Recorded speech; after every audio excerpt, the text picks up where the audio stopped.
সাইয়েদনা সুলাইমান জিনদেরকে ডাকলো, জিনেরা বিশাল একটা প্রজেক্ট আছে, প্রজেক্টে কাজ শুরু করো। আর কিছু জিনকে বললো চারদিকে গ্লাস ফিটিং করা একটা রুম বানাও। সাইয়েদনা সুলাইমান আলাইহিস সালাম গ্লাস ফিটিং করা রুমের ভেতরে ঢুকলেন। এই রুমে ঢোকার দরজা নাই, হাতে একটা লাঠি নিলেন। কি নিলেন? লাঠির মধ্যে ভর করে দাঁড়িয়ে রইলেন আর জিনদের দিকে তাকিয়ে রইলেন। জিনেরা এত বদমাশ ছিল, সাইয়েদনা সুলাইমান দাঁড়িয়ে না থাকলে কাজ করতো না।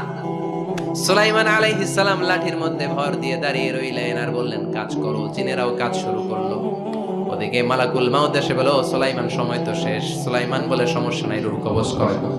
উনি লাঠির মধ্যে ভর দিয়ে দাঁড়িয়ে রইলেন। গ্লাস ফিটিং করা রুমের ভিতরে কোরআন সাক্ষী। মালাকুল মাউত ওইভাবে লাঠিতে ভর দেওয়া অবস্থায়, দাঁড়ানো অবস্থায় সাইয়েদনা সুলাইমান আলাইহিস সালামের রূহ কবজ করে নিলেন।